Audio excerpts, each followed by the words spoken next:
Science Tuesdays. Yeah, Science Tuesdays. Okay, no, my mind has been blown because I've read 3 different, one I watched a neuroscientist from England lecturing about this on a TED Talk. Then I was reading this book by Frank Portnoy called Wait. And then one of my students sent me a New York Times article about all the same stuff. So I'm going to talk a little bit about science tonight. I'm just going to introduce it, and then next week we're going to do the actual, it's basically the physiology of emotion. One time an auditor here was here a couple weeks ago, and she's like, "Oh my God, what you're teaching is emotional cognition," and I was like, "Oh, I've never heard that before. I'm going to steal it." So that's really what it is, but there's science behind it, and I am like feeling like I am in a Renaissance painting because it's like science on one track. I've been talking about this. Science is on one track, and sort of the tenets of Buddhism. Now I'm not talking about religion, I'm talking about the foundation, a meditative process, or a process of mindfulness, or the mechanics or the physics of becoming more present and available. Those 2 things are like going like that. It's really, that's what I do when I read or hear or watch things. I really get so excited. And then of course, like the 3rd prong, if it's 3 rails, is like just this work, because this work is encompassing them both. But I think it's so amazing when I read or watch these neuroscientists. It makes me very excited, and then I'm like, wow, that's what we're doing here. That's what we talk about. We use the same language. They just happen to have a PhD in neuroscience. So I just want to talk about, all these people were talking about something that I was like, oh God, the applications of understanding it so that in the audition room, in your work, you're more available, you're more expressed, you're more relaxed, you're more optimally available to be and do what you are designed to be and do. So there's science that supports it. So there's this part of our brainstem, these connective neural wirings called the vagal nerve. I made a lame joke last night, I called it the vagus nerve, and nobody laughed. So there I tried again, and I got a couple sympathy laughs. Anyway, so there's this vagal nerve that comes from our brain, and it wraps around different organs in our body. But the important thing is it's connected to the heart. Remember that. And there are 2 major vagal nerves. One is the reptilian nerve. You all know I've talked about that, the reptilian brain. To the teenagers in here, Michael Grant is in here tonight. Dylan, you're still, how old are you? 20. Well, up until you're 25, people, your brain is still developing and adapting and evolving. So there's a reptilian part of our brain. But this is interesting. All of us always have a reptilian neurological hardware within us. And that's this part of the vagal nerve that's connected to the reptilian part in us, which is when we feel stress, like reptiles, it's the flight or shutdown response, right? So like, you know, you see a tortoise and it goes like in when it's being bombarded with stress, or like, you know, a perilous situation, it retracts, it goes inner, shuts down, slows its heart rate. And same thing, snakes sometimes slither away, or sometimes they play dead, which can be very disconcerting if you're walking along and all of a sudden, they come alive, right? So that's very scary. But so all reptiles have that, we have that.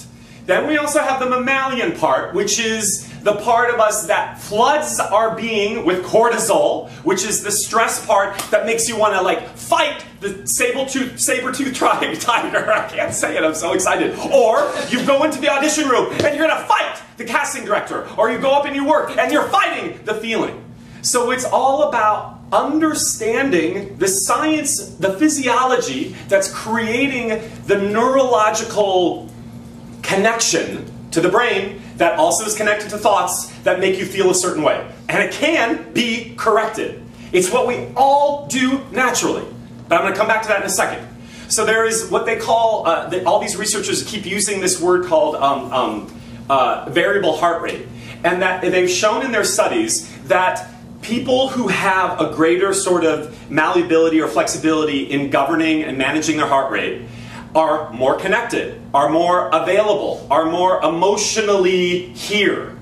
And they've shown studies that with young toddler, or with really young infants, that those that show greater magnitude and heart rate variability, as they get older, they're more socially amenable and available and pliable. They have less, sort of social problems as they grow up. They also said these really amazing things in the book. They were talking about how in research with lovers, that when one person would talk about their lover, their heart would literally skip a beat. That's part of the framework of what's happening with the vagal nerve. And they also talk about the research of like people who suffer from trauma, basically abuse from an early age, that when they get triggered again, the response system still wants to shut them down. And so the implication is sort of like, oh, people do suffer from a broken heart.